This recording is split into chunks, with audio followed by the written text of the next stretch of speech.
All fired up. We're back here. We got our AFU interview series here, and we're very, very lucky. We've got one of the most talented human beings on the planet Earth joining us today.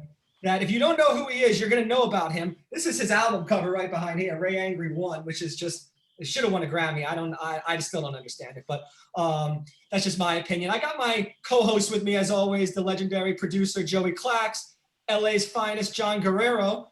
But special guest today we have joining us for this interview is Mr. Raymond Angry. Thank you so much for joining us, Ray. Thank you. Thank you for having me. It's a pleasure being here. You know, love you guys, man. You know, it's so much fun. Yeah, they don't know that we kind of go way back, almost, I'd say going back probably almost 14 years now. We've toured together with some artists. We've done studio sessions, rehearsals, TV shows. I learned a lot. Everything. This man, I was in my 20s, and I can tell you there's a lot of artists that are talented. There's a lot of artists that take care of their people. But there's not a lot of people that get to rent a tech, which is what I was for him a lot of times. I would just be thrown at him for the day. Like I could have been Joe Schmo off the street, and he treated me like I was up at the same level as him at all times. And it's his humbleness, I think, that puts him above, because the talent is obviously there. You've heard the stuff he's done. I mean, didn't you wrote music for Christina Aguilera, correct? Yeah. Slow Down, Baby? Yeah. Yeah, man, with Mark Ronson. Yeah, that's a track right there. We were. Hey, you know, it's crazy. So around the time when I was working with Mark Ronson, when we were working on those records, was the same time he was working with Amy Winehouse. I didn't know who she was. Huh. Wow. And so I was in the studio, you know, just like Mark, hey man, can you come by the studio? So I came by the studio. So I'm in the studio chilling, and this chick comes in, in the studio, they're not like, hey, this is such and such. Everyone's like, whatever, and so Amy Winehouse is there, and she's like chilling, and we're just kicking it. I don't know who she is, but I'm like playing clavinet and shit. She's like, oh wow, that's cool. And then it was time to leave, and then she was like, hey, come eat with us. And I was like, nah, I'm gonna go home, man. I'm good. She was like, no, come hang out with us. So I was hanging out with Mark Ronson and Amy Winehouse at one of these like coffee shops in Soho. It was just made for TV, and we were just chilling. And who knew she was the biggest artist in the world? I mean, it happened like that. She went from. She was so nice. I know that's tragic. So nice, man. I mean, who knows where she would have been today if she was still out there performing? Where her music would have taken her, her styling. Yeah. That's an episode, man. Back in the 52nd Street studio days. Oh my! We talked about it, right? We talked about having an HBO series and calling it The Studio, and all the stories, just like that story. That's an episode. That's not even an episode, Ray. That's a setup to the episode. That's for real. Oh my God! Can you imagine? Oh man, I've had so many crazy experiences like that. like I'll tell you this. I'll give you this one. I was I met Esperanza Spalding, and it's funny, when I met her was the same time that she had met Prince. And so she kept saying to me, like, yo, you gotta meet Prince. And I was like, okay, cool, I'm down. So I was working with her on her album, and Prince was he wanted to produce an album because she's an amazing bass player, amazing talent. She won Best Artist of the Year, you know what I mean? Best New Artist, beating Justin Bieber. So everyone's like, who's this chick? I did all the mornings when she did her run of like Good Morning America and all the morning shows out there. I did like a 2-week run with her. We did East Coast and West Coast. And yeah, she's incredible. An amazing person. Yeah, she's incredible. So I'm with her. So literally this happened for 3 years. Every year she was like, okay, we're going to work with Prince on this day. And then he canceled. This happened for 3 years. The third year, she was like, yeah, we're going to go to his studio in Minneapolis. I literally was on the phone with his engineer, and I was like, yeah, let's pull out all his keyboards that are in the, you know what I mean, in storage. Like, like, oh, here's like, yeah, I want everything, you know what I mean? And we had mapped out this whole session. I was gonna play all these keyboards, and literally 3 hours before I was supposed to leave, he cancels. So you never got. But, no, the crazy thing is, the following year, he did 21 Days in LA. So then we did that show. Once we did the show, he performed with us on stage. So he had like 21 Days in LA at some famous venue. And so Esperanza was there. So I was with her, Terry Lynn Carrington, all these famous musicians. Really, it was such Jeff Lee Johnson. Oh my God, wow. It was such a vibe. So we're on stage with Prince. Prince joins us. I'm talking about, it's the crazy experience of my life. I'm on stage with Prince and everyone whose albums I ever listened to. And so then Prince is like, hey, tell the band I want them to come by the house, because, I want to, you guys did great. I want to vibe out with the band, whatever. So he sends this message to Esperanza. And so the band goes to his house. So I'm there and I had to flight the next day. And I came late. So as soon as I walk in, Prince is on the keyboard and he sees me. He's like, and I'm like,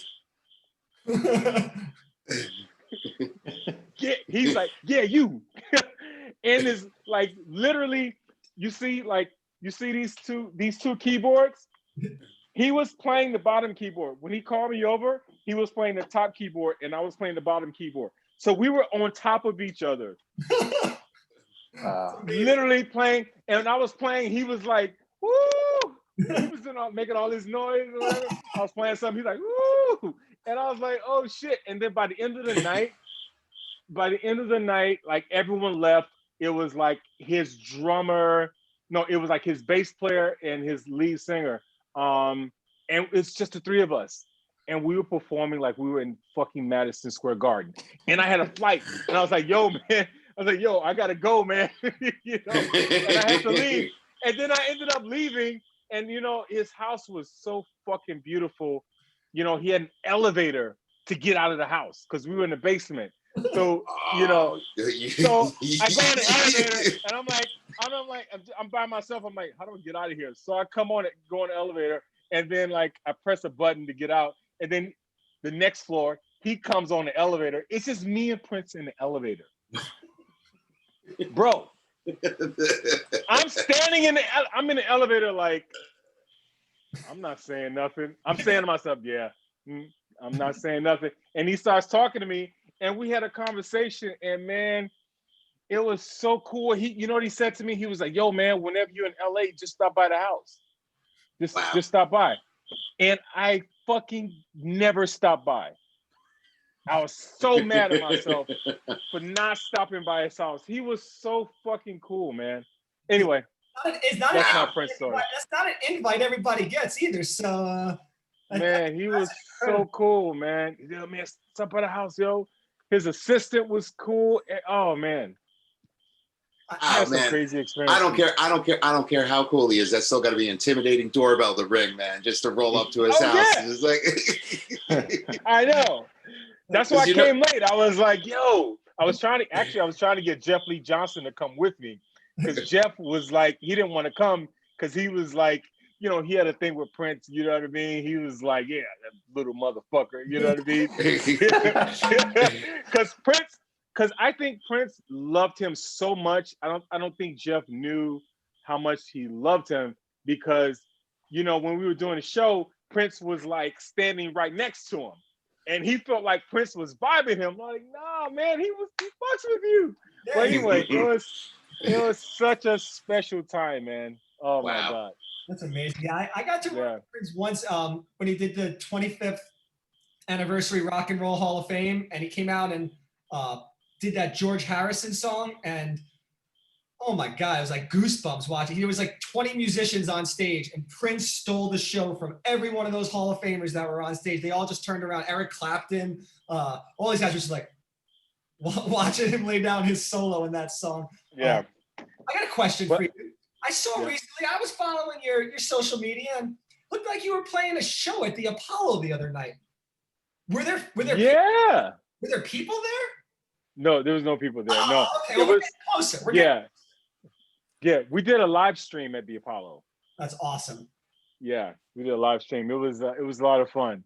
Yeah, it was cool because that was like my first show with the Roots in like shit, uh, 7 months, 7 or 8 months. A band that plays like 3 times a day, every day. It was crazy, but it was cool because everybody was on fire. Everybody was happy to play. Just to be back on It, stage. you know, oh my God, it was a vibe, man. It was really cool, and it just made me, I think COVID really made me step back and look at myself and really made me appreciate, the gift of music, because I think music saved me, you know what I mean? Because you can go crazy, like you're in quarantine, you're at home, you can't go anywhere.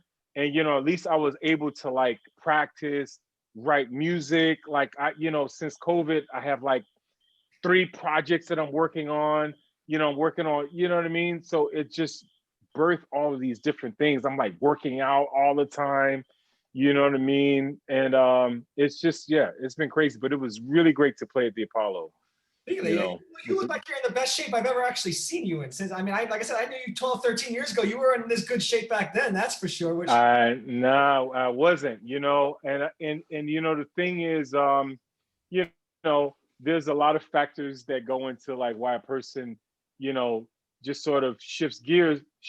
And for me, I was like, I want to take my life to a different level. So I was like, you know what? I want to look like a different person. You know what I mean? I want to attract, new, I want to attract different energy. I want to like make my own albums. I was like, sort of like in a hamster wheel, doing so many gigs, working with this person, working with that person, because that's what I thought. I was like, yo, I want to work with everybody. You know what I mean? But I wasn't working for myself. no, You know what I mean? And no, so that's why I was so happy when you put out this album that's behind me. I'm telling you, man. And no, did I am I crazy? But did you have a night on Jimmy Fallon where the Roots rocked your songs in between like every commercial break going in and out? Like, I mean, you were on the Tonight Show, the biggest show in the world, with your music playing more than the musical artist on it.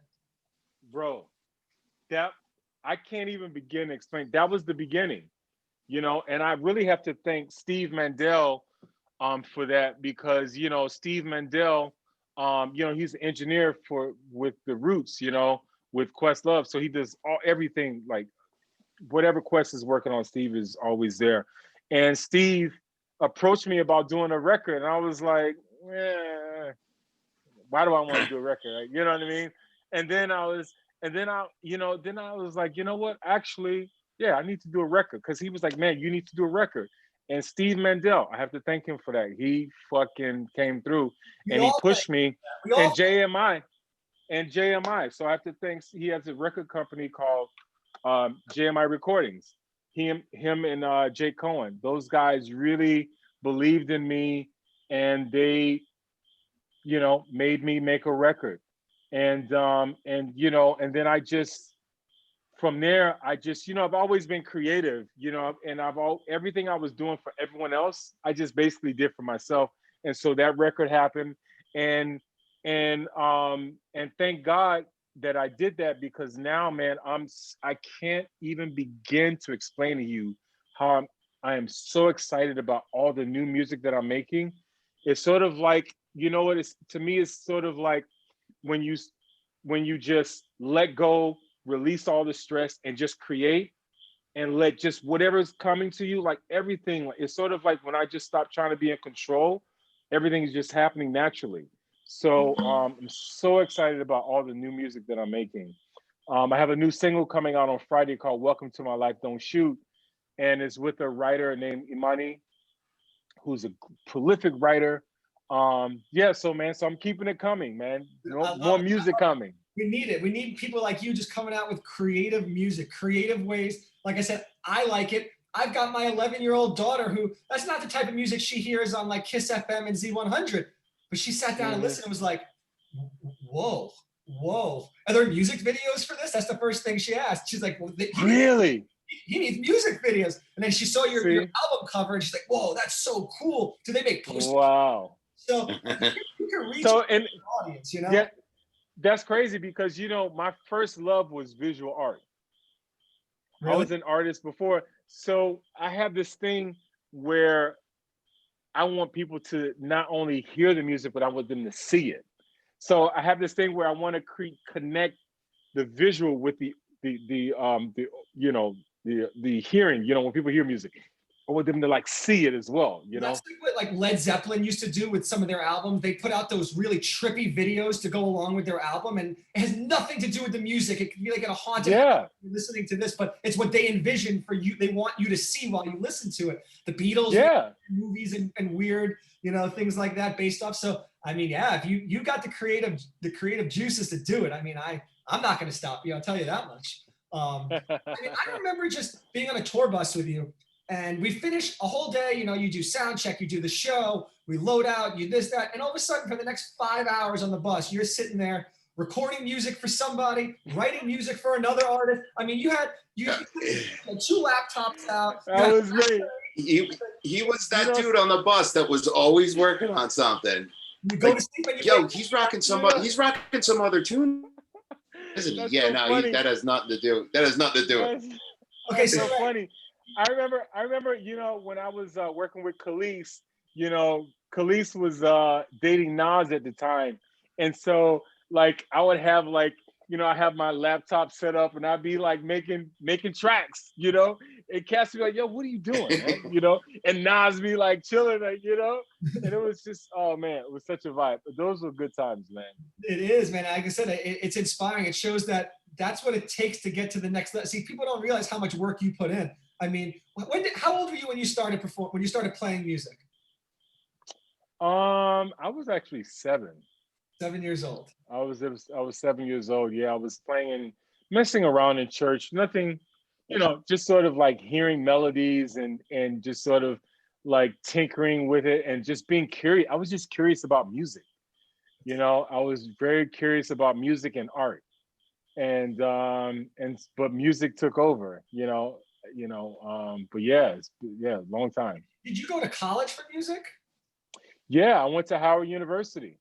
I went to so all of my life I've been in arts programs. So all through middle school, I was in arts programs. Through high school, I went to New World School of the Arts, which is a very famous high school in Miami, sort of like the LaGuardia. What is that? The Fame. Yep. In New York. The LaGuardia. I don't know. Yeah, that's the performing arts school. Yeah. Yeah. So the same vibe, always in arts programs, surrounded by creatives, dancers, actors, musicians, just sort of, being in that world. So when I went to college, I went to Howard University. And at Howard University, I was a classical major, but then, then I fell in love with jazz and I was like, oh man, what is this? And I saw kids playing jazz. I was like, okay. So then I had a double major in classical and jazz piano. And so then I got my master's from Howard, and then I moved to New York City and started recording. And then that's when I got into, recording with Michelle and Indeglio cello, Joss Stone, Angie Stone, like there's so many different people. Record with Ja Rule, right? Was it Real Life Fantasy? Yeah, I did a record with Ja Rule. Me and Ja Rule, but there's something about that track. I love it. That's my favorite Ja Rule track. Yeah, I think that was around the time he got out of jail too, right? Yep, that was his tracks. That was the album that came out. Yeah, I worked with Ja Rule. That's crazy. I worked with him. I was at Daddy's house at Puffy's. Remember Puffy's famous studio? I used to be there all the time. I was, working with him. 7. I remember I did a session. I think Puffy was working on Last Train to Paris in LA, and I was in the studio and with him, and I worked on this one track, man. He lost his shit when I was playing this track. And and the thing about Puffy, we were working with an engineer at the time, and he's so high energy that the engineers were scared. So they would like, don't touch the volume. You know what I mean? This guy was recording me, man, and he recorded me at like 3 or 2 dB, you know.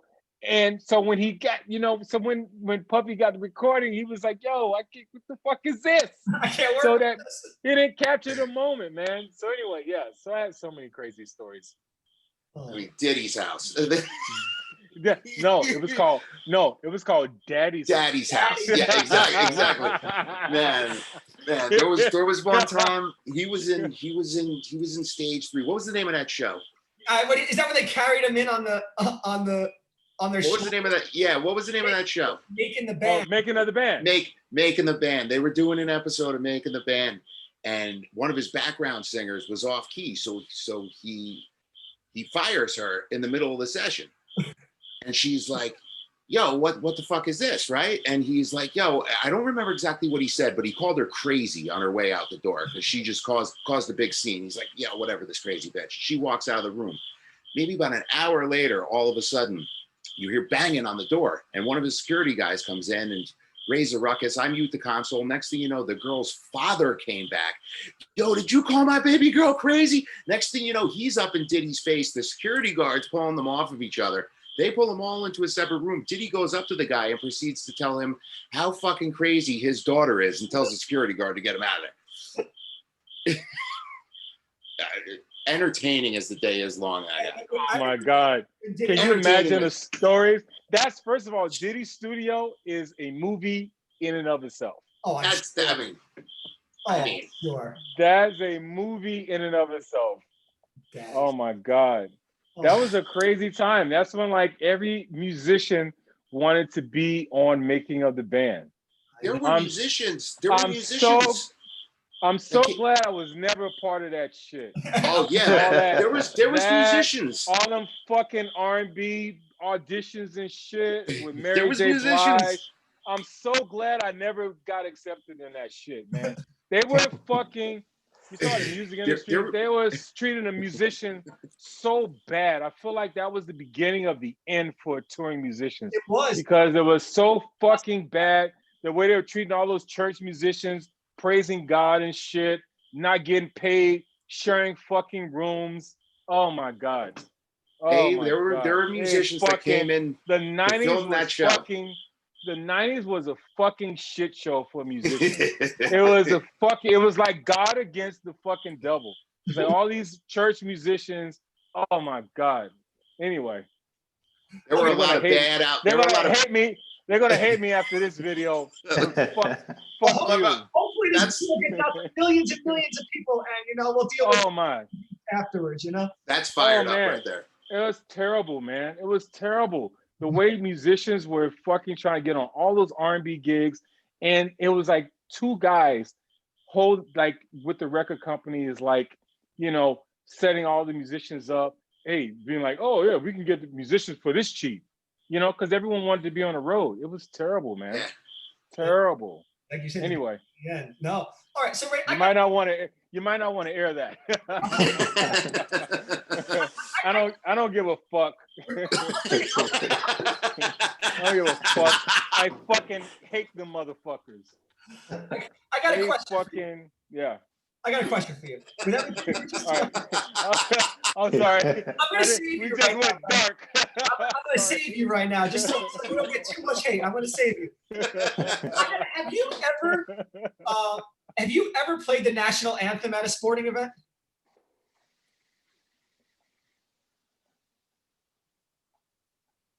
And my other question, as you think about this, if you got asked to do it now, would you think twice compared to maybe how you would have 10 years ago? Of course I would do it. You would? Yeah, of course. Yeah.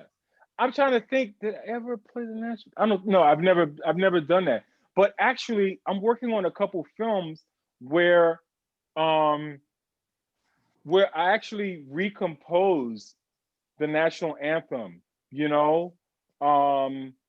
I'm working on this project called Public Domain, and we're actually exploring classic music that's in the public domain from like the early 1900s, and I'm reimagining all of these songs.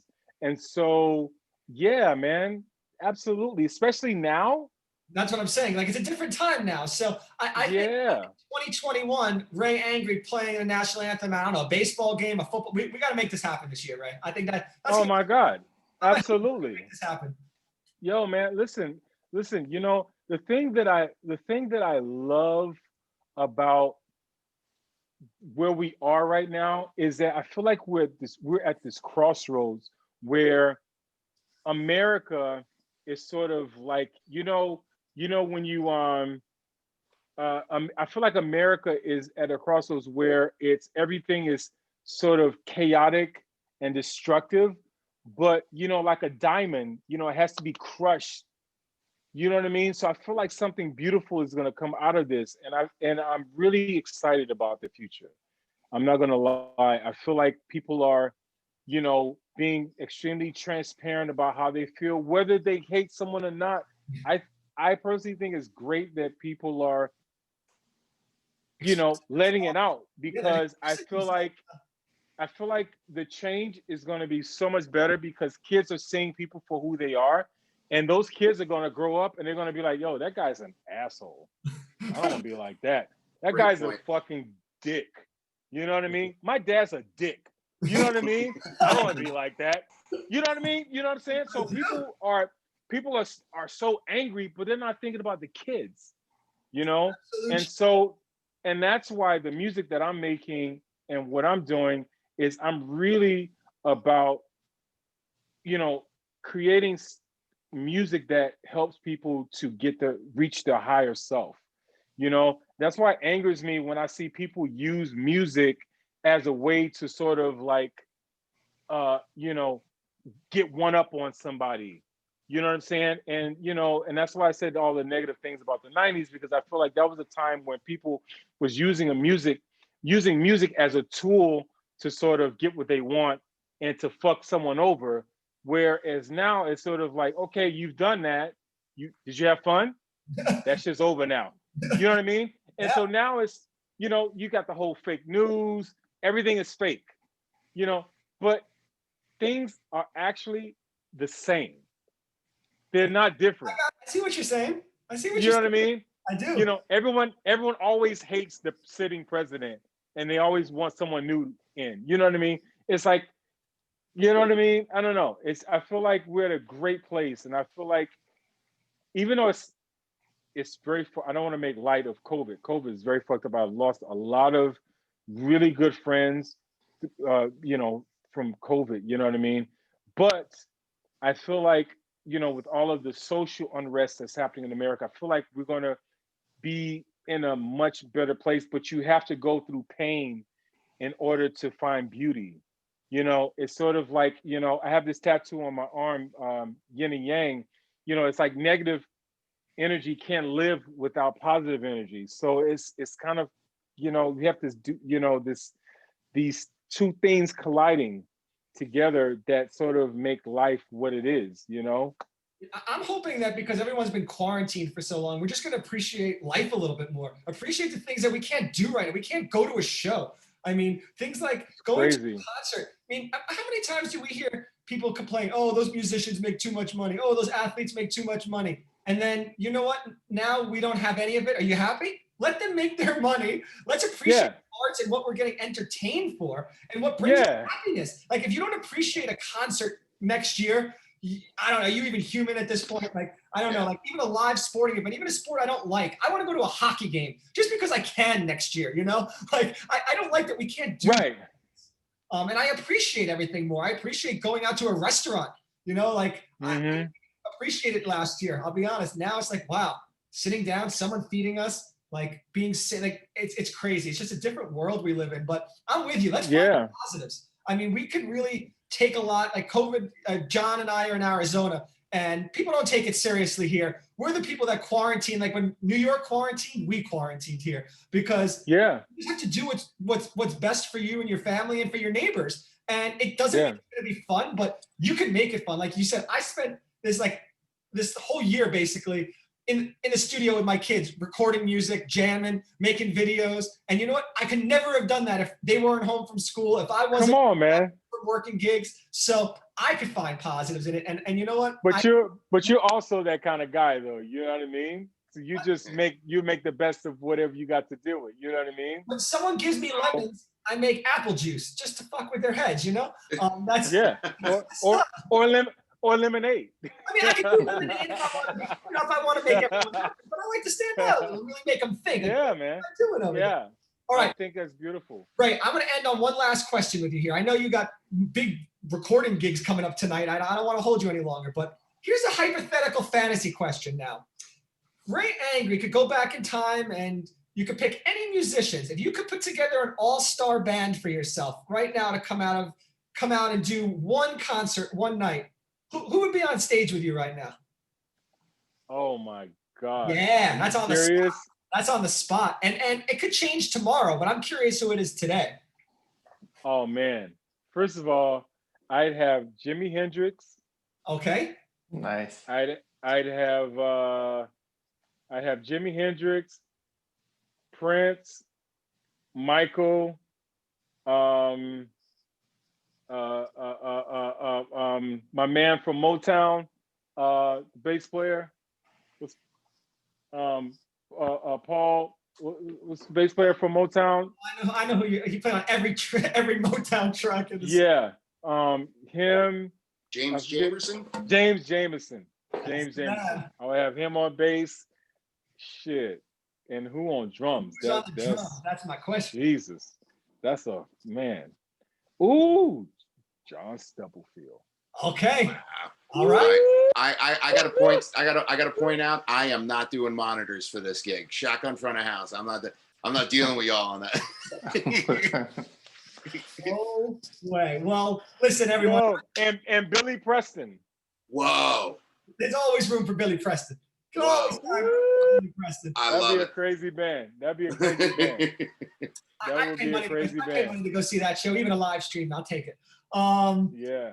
Ray, we really appreciate you taking the time. I know you're a busy man, even though we're not touring right now. Like I said, we can find you at the Apollo. We can find you in the studio.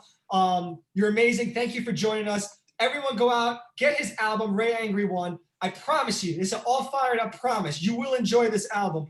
We're going to take you out on some of the music from the album today so you guys can hear a little bit on our outro. And until the next time, thank you for joining us. Fired up. You. Hold on. That's Good shit.